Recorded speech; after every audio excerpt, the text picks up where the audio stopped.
Olá pessoal, tudo bem? Então, dando continuidade, agora eu vou falar um pouquinho sobre a hipocalcemia. Então, lembrar aqui sobre a questão da definição e fisiologia. Hipocalcemia é definida como um cálcio menor que 8,5, cálcio total menor que 8,5. Isso pode variar um pouquinho no detalhe, a depender do laboratório.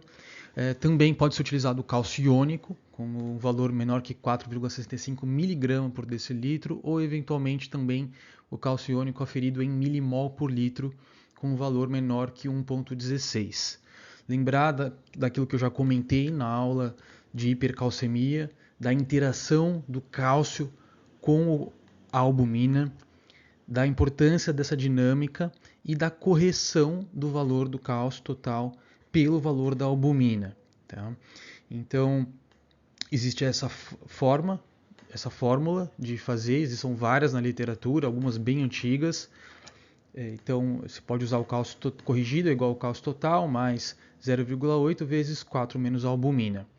É importante lembrar que 99% do cálcio está no esqueleto, está na forma de hidroxiapatita, né, e somente 1% vai fazer aquela função fisiologicamente ativa, biologicamente mais importante, além da questão estrutural. Então, desse 1%, 50% está na forma iônica, 40% ligado à albumina e 10% está na forma complexada a citrato e fosfato. Então, lembrar da dinâmica, daquele exemplo clássico que eu já dei, quando você tem uma situação, por exemplo, de alcalose respiratória desencadeada por uma crise de ansiedade que leva à hiperventilação, e isso aumenta a afinidade do cálcio iônico pela albumina, fazendo uma rápida queda do cálcio iônico, portanto levando a sintomas de hipocalcemia, né, que é a clássica sensação de parestesia, de extremidades periorais, a questão da contratura carpopedal das mãos de parteiro, tá? Então esse é um exemplo clássico importante para lembrar dessa dinâmica. Também as situações de acidose, portanto, ocorre de forma contrária ao aumento do cálcio iônico. Vale a pena lembrar dos grandes eixos hormonais que controlam o cálcio, né? O grande maestro é o PTH, mas também participam a vitamina D e os seus derivados, o FGF23, super interessante e importante também, e a calcitonina, um pouco menos importante. O PTH ele é o maestro de fato, e ele é interessante lembrar assim, que ele é presente aí nas diversas espécies de vertebrados. Assim, então é um legado evolutivo extremamente poderoso. Quando a gente observa assim, os níveis de cálcio ao longo da vida de uma paciente, de um ser humano saudável, a gente observa que ele fica extremamente bem regulado e varia muito pouco, né? Já porque ele é um elemento extremamente nobre para a função neuronal. Então, falando um pouquinho sobre ele, veja, o PTH é o maestro, mas o mestre de todos é o próprio cálcio. Então, ele controla a si mesmo. Então, saber quais são os fatores que estimulam a liberação de PTH é essencial, e a hipocalcemia é um dos grandes fatores que vai atuar lá no CASR, que é o receptor sensível ao cálcio, aumentando então a produção de PTH. Né? Além disso, também o PTH é estimulado a maior liberação em situações de hiperfosfatemia, já que o PTH tem uma ação fosfatúrica. Tá? Catecolaminas também, e vai inibir a liberação do PTH, a hipercalcemia, né? A própria vitamina D3 ativa, o calcitriol, 1,25, e também a hipomagnesemia ela se comporta de diversas formas que eu vou explicar mais para frente.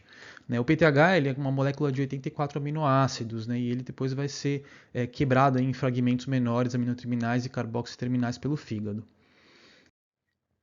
Então, ainda falando sobre o PTH, a questão da ação dele, ele vai atuar de 3 formas principais: no rim, nos ossos e no intestino delgado. Tá? Lembrar, é um grande hormônio pró-calcemiante, então ele vai aumentar os níveis séricos de cálcio, aumentando a absorção no túbulo contorcido distal, também aumentando a absorção intestinal de forma indireta através da estimulação da 1-alfa-hidroxilase renal. Tá? Então, o calcitriol ele vai ter essa função essencial atuando aqui no TGI. Então, de forma indireta, ele vai aumentar a sua absorção de cálcio também. Além disso, é um poderoso hormônio fosfatúrico, então ele vai atuar no tubo contorcido proximal, induzindo a fosfatúria. Nos ossos, ele aumenta a atividade osteoclástica de forma indireta via osteoblastos, então, portanto, aumentando de forma importante a reabsorção óssea. Sobre a vitamina D, vale a pena lembrar aqui alguns conceitos básicos da fisiologia. Então, lembrar que a gente pode adquirir através da dieta, tá, o colecalciferol, que é a vitamina D3, e também o ergocalciferol, que em menor quantidade, através de plantas e cogumelos. O colecalciferol é aquele, inclusive, que a gente costuma prescrever para reposição. Tá? Ele pode ser também adquirido da dieta, por leites, peixes, fígado de bacalhau, ovos, e principalmente, muito importante, pela ação da radiação UVB na pele, transformando derivados, o principal deles é 1,7 de hidrocosterol, em vitamina D3, que é o colecalciferol. Esses dois vão sofrer a primeira hidroxilação no fígado, através da 25-hidroxilase, formando então o que a gente chama de calcidiol, tá? Que é a 25-OHD, aquela que inclusive a gente, em geral, faz a aferição, a gente mede. Né? E depois vai sofrer a segunda hidroxilação renal, tá? Através da ação da 1-alfa-hidroxilase, que é aquela que inclusive é regulada principalmente pelo PTH. Vale a pena citar aqui com vocês um hormônio um pouco menos conhecido, mas é super importante, que é o FGF23, o fator de crescimento de fibroblastos 23. É uma grande família aí de fatores de crescimento de fibroblasto, tem o 11, o 14 e assim vai. E essa é interessante que é uma molécula, um hormônio multifuncional.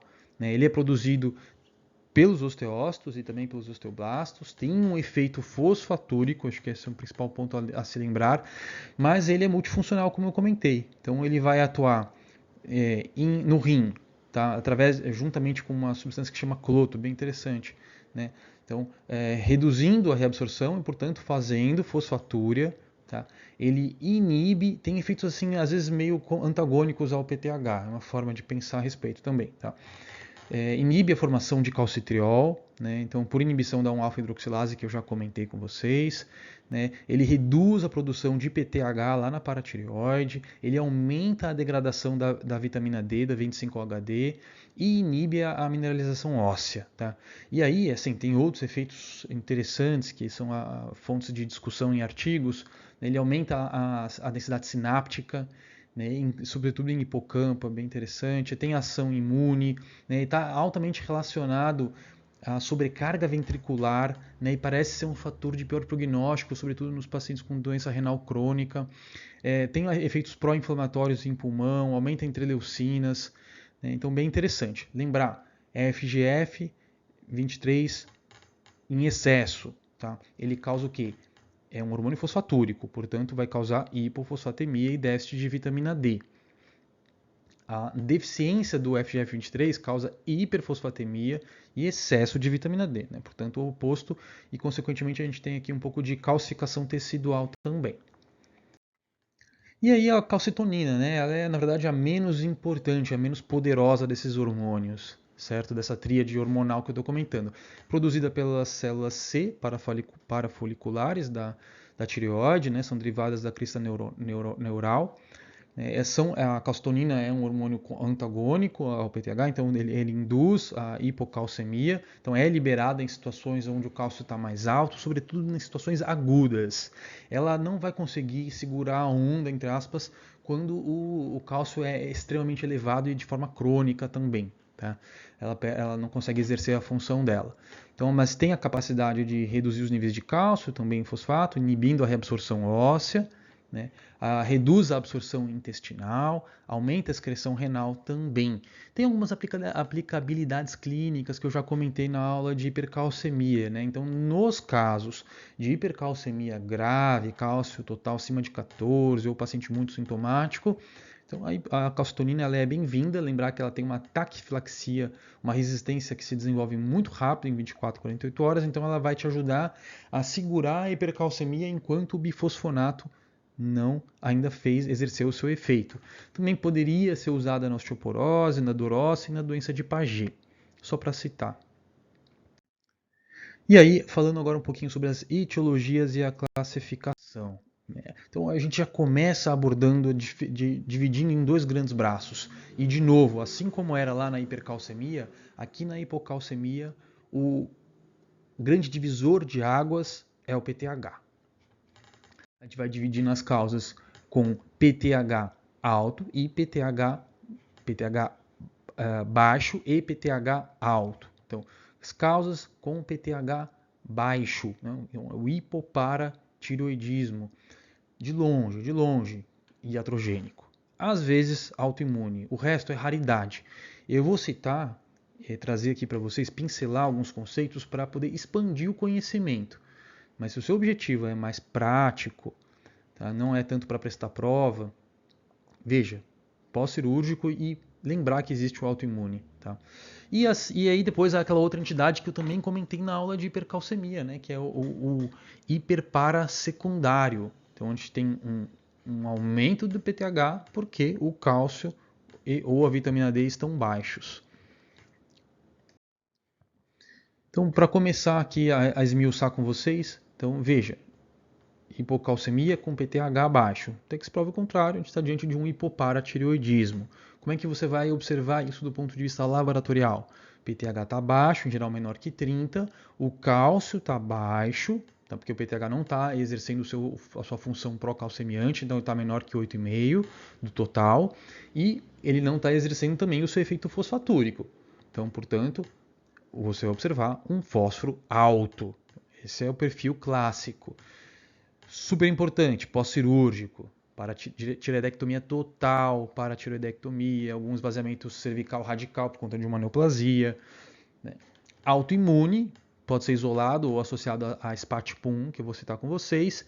E aí, raro do raro, defeitos genéticos, infiltração da glândula, tá? Destruição, às vezes induzida por radiação. Vou comentar a síndrome do osso faminto e a infecção por HIV também, bem raro. Causas de hipocalcemia com PTH alto. Então é aquela situação do hiperparatiroidismo secundário. O cálcio ficou baixo por algum motivo, o cálcio ou a vitamina D, e aí o PTH agora está alto, tentando compensar ou até compensando esse cálcio baixo, e muitas vezes ele vai lançar, então o PTH ele vai lançar a mão dos artifícios de aumento de reabsorção óssea, aumento da absorção intestinal, para tentar compensar esse cálcio que está baixo. Então esse é o perfil que a gente vai enxergar.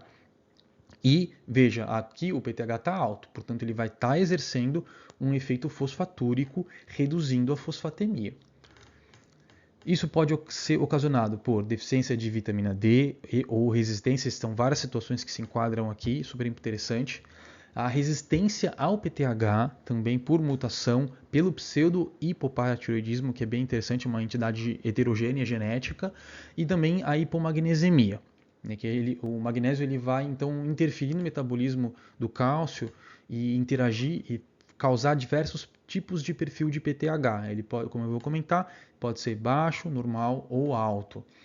No caso da doença renal, a gente já sabe o que está acontecendo, um alfa-hidroxilase não está exercendo o seu papel.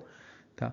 Então a gente vai observar que a conversão da 25-HD em calcitriol, portanto a absorção intestinal de cálcio está prejudicada, é um paciente calciopênico, e o fosfato não está sendo adequadamente liberado na urina. Além disso, a gente também tem outras causas mais raras, com perda de cálcio por questão de deposição tecidual. O cálcio acaba caindo por mecanismos de quelação. Então, por exemplo, no caso da hiperfosfatemia, na síndrome de lise tumoral, na pancreatite aguda, a gente tem aqui a reação de saponificação. Metástases osteoblásticas também podem consumir o cálcio. Ali em volta da metástase tem uma área de maior densidade mineral, isso pode consumir em casos graves, em geral câncer de próstata, alcalose respiratória, eu já comentei, e em doenças graves. E aí a gente vai esmiuçar um pouquinho essas principais etiologias, primeiramente com o PTH baixo. E aí vem o hipoparatiroidismo, tá bom? Então de longe, teve abordagem na região cervical, iatrogênico. Segundo lugar, imune. E aí, raro do raro, doenças infiltrativas, distúrbios de secreção e alguns distúrbios genéticos eu vou comentar aqui. Sobre o iatrogênico, né? Então veja, grande parte fez uma abordagem na região cervical ele em geral se desenvolve aí nas primeiras horas, nas primeiras 24 horas da abordagem cirúrgica. Na maioria das vezes ele é transitório, mas pode ser permanente. Aí a importância de um bom cirurgião na hora que você vai fazer a tiroidectomia total, né, que a gente sabe das consequências graves que tem no hipoparatiroidismo para a qualidade de vida do paciente. Ele precisa literalmente tomar grandes quantidades aí de cálcio e calcitriol para poder se estabilizar quando o hipopara, infelizmente, se torna permanente. Mas a grande maioria é transitório, então o paciente sai bem depois. Veja, é importante e interessante lembrar da questão da hipocalcemia pós-operatória. Pode ser por hipoparatiroidismo? Sim, pode. Então o PTH vai estar normal ou baixo, normal para um cálcio baixo, né? E o fosfato vai estar alto. Se o fosfato estiver baixo, você está diante da síndrome do osso faminto, que é uma clássica situação de hipocalcemia que você vai observar com o fosfato baixo também no pós-operatório da abordagem cirúrgica do hiperpara primário e eventualmente do hiperpara terciário. Então você vê o fosfato baixo, o osso aqui ele está ávido, remineralizando. Tá? Então ele vai estar consumindo tanto cálcio quanto fosfato. Sobre a questão imune, né? Então a gente tem o isolado, que é um anticorpo ativador do receptor de cálcio, do KZR, né? Então ele está lá ativando, simulando como se o cálcio estivesse alto, e aí então, portanto, ele vai acabar produzindo menos PTH. Né? Então é um quadro imune clássica, então pode ficar fazendo recidivas e remissões. A gente ainda no Brasil não faz a dosagem desse anticorpo, ou pode vir associado à síndrome poliglandular do tipo 1, que é a SPA famosa. Então essa SPA aqui ela é uma mutação genética do gene AIRE, que é um gene relacionado à autotolerância imune, portanto vai desencadear múltiplos processos de imunidade no corpo do paciente. Então não é só o hipoparatiroidismo que a gente vai ver, mas um ataque imune contra várias outras glândulas e várias manifestações. A tríade clássica é hipoparatiroidismo, insuficiência adrenal e candidíase cutâneo mucosa. Em geral, começa o quadro por candidíase cutâneo mucosa na infância. E aí ela posteriormente vai desenvolvendo as outras características, não é tudo de uma vez que vem. Tá? E junto pode vir todo um cortejo autoimune, como é ilustrado aqui nessa figura do New England.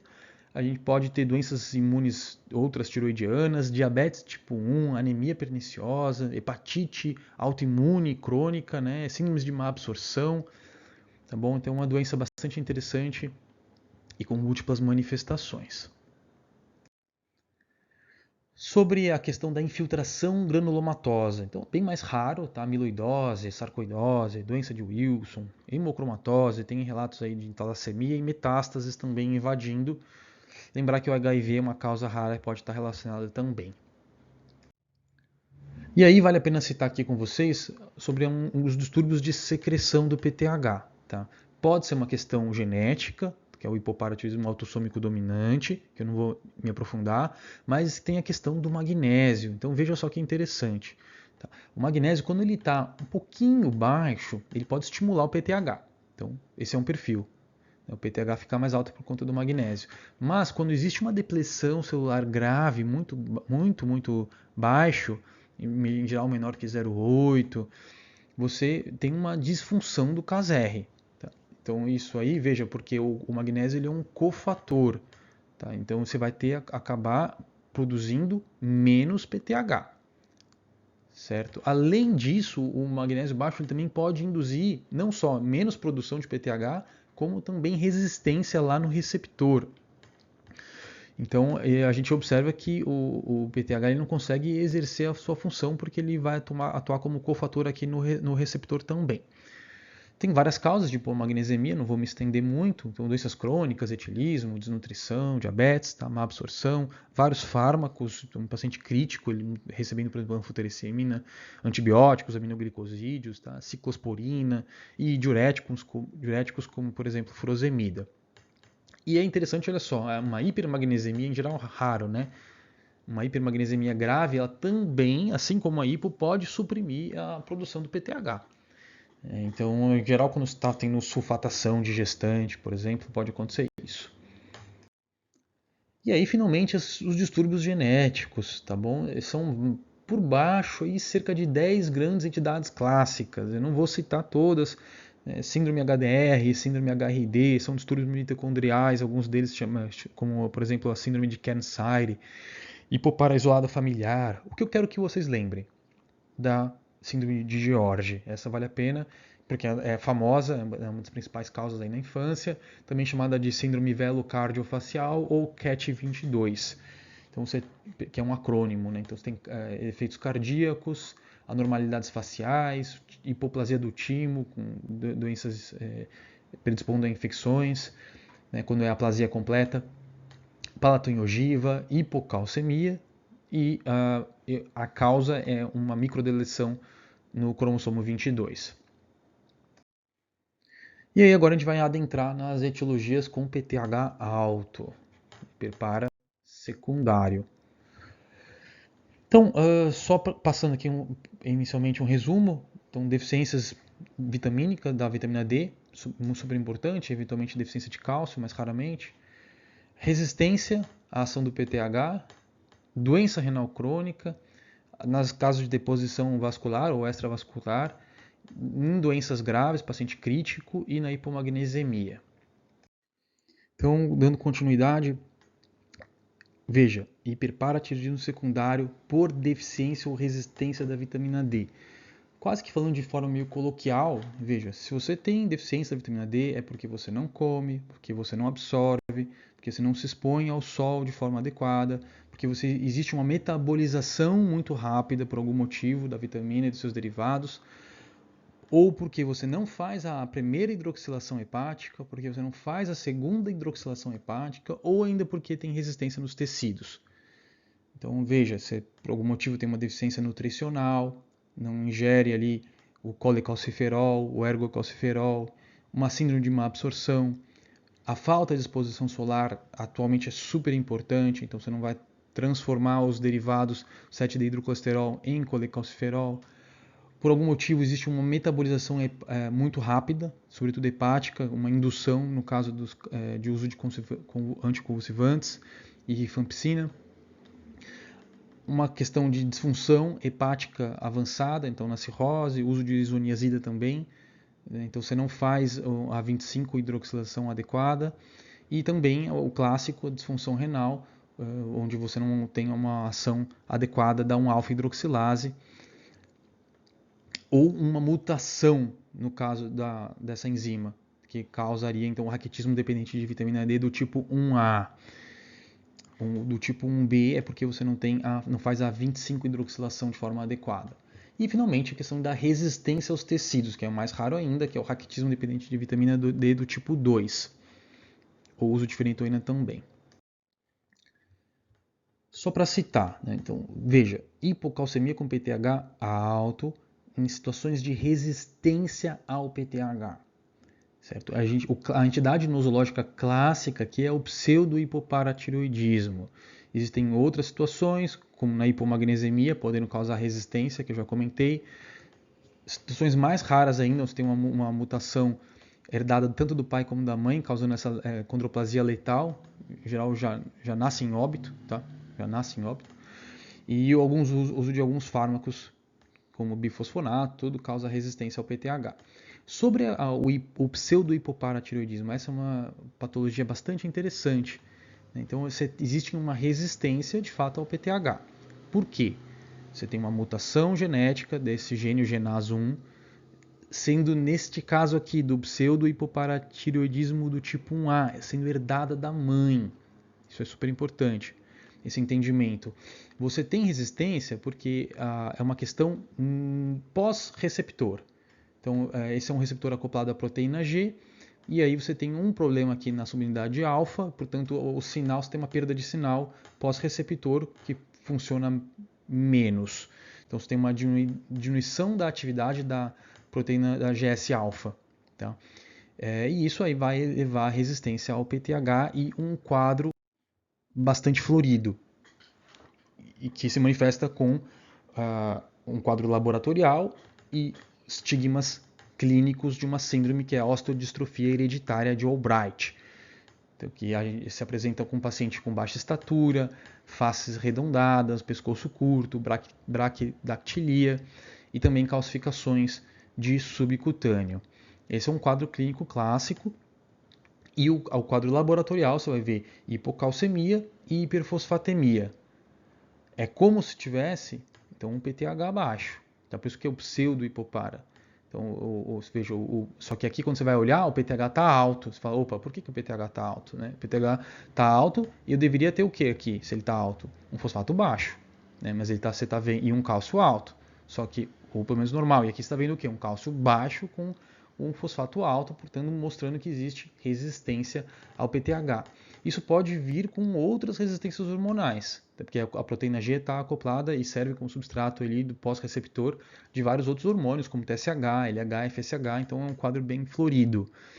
Parece coisa de maluco, mas existe uma entidade também que é interessantíssima, que é o pseudo-hipopara. Quando você herda esse gene mutado do pai, você não vai expressar essas alterações renais. Tá? Você vai expressar somente a questão da osteodistrofia hereditária de Albright. Tá bom? Porque dependendo de quem você herda, você expressa, no rim você expressa mais a da mãe. Tá? E do pai você acaba tendo esse perfil aqui da osteodistrofia de Albright. E aí, falando um pouquinho mais sobre as causas de hiperpara secundário, a doença renal crônica eu já comentei com vocês, você não está produzindo calcitriol como deveria, portanto, não vai absorver cálcio, vai ter hiperfosfatemia por conta da redução da excreção glomerular, e isso vai acontecer sobretudo nos casos de disfunção renal já avançada com clíris menor que 15.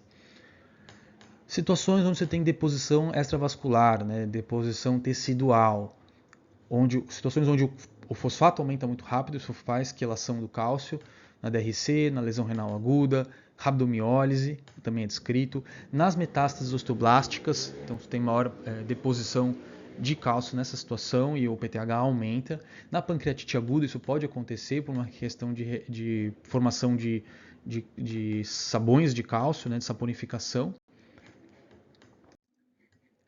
Em sepse, em doença grave, existe uma correlação do cálcio baixo com esse tipo de doença, sobretudo aí em algumas situações especiais, sepse por gram negativo, em gram positivo também é relacionada à síndrome estafilocóxica, né, aquele uso de tampões vaginais, etc. Tem uma série de situações e a explicação seria porque as citocinas inflamatórias poderiam prejudicar tanto a síntese quanto a ação do PTH. Um ponto clássico é a transfusão maciça, então o citrato usado ali para poder, como anticoagulante nas bolsas, ele vai acabar causando então quelação do cálcio, portanto, em situações de transfusão maciça e também onde o citrato está sendo pouco metabolizado, em doença renal crônica e doença hepática avançada, então pode predispor a essa situação. E aí algumas medicações, né? Então, os inibidores da reabsorção óssea, sobretudo quando você está depletado de vitamina D ou tem disfunção renal, aí sim pode ser uma causa de hipocalcemia iatrogênica, né? O uso de bisfosfonatos, de calcitonina, denosumab. Sinacalcete é raro, mas pode acontecer. Algumas quimioterapias com cisplatina, uso de fluoracil com leucovorina é bem frequente também. O citrato, que eu já comentei com vocês, também poderia ser DTA e fosfato. Foscarné, que é usado para infecções por CMV e herpes. Alguns contrastes à base de gadolínio podem causar uma hipocalcemia espúria. Fenitoína e envenenamento por flúor, coisa rara.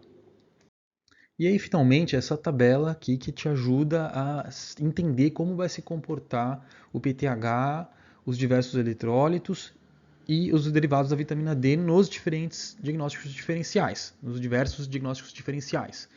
Então, por exemplo, no hipoparatiroidismo, veja, o problema é que o PTH está baixo, portanto ele não vai estar exercendo a função dele, o cálcio vai estar baixo, o fosfato vai estar elevado.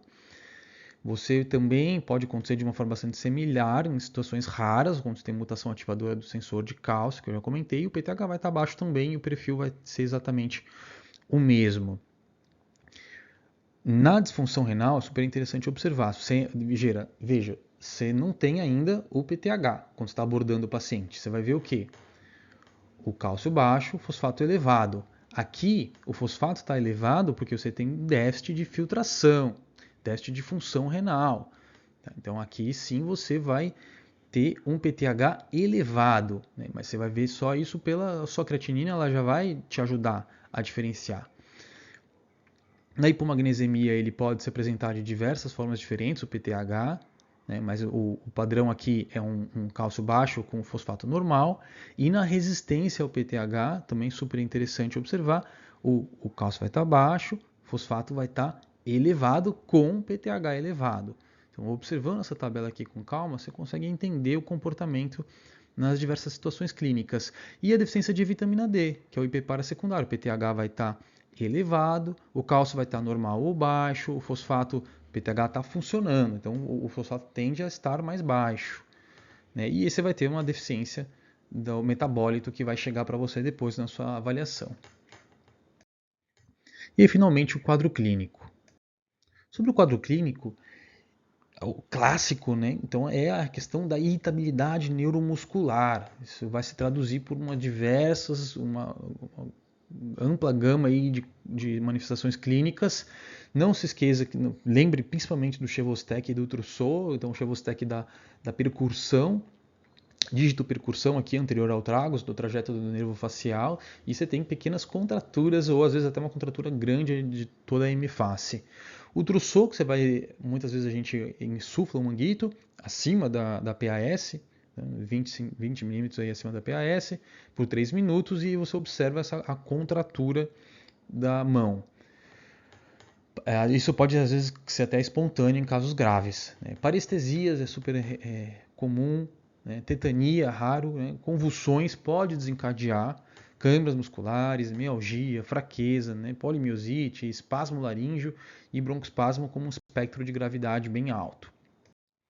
Tem os sintomas neuropsiquiátricos, uma longa lista também, que vai desde coisas baixas, como fadiga, ansiedade, depois confusão mental, desorientação, né, irritabilidade, uma longa lista, alterações de marcha, pode predispor aí a calcificações dos núcleos da base, causando distúrbios de movimento.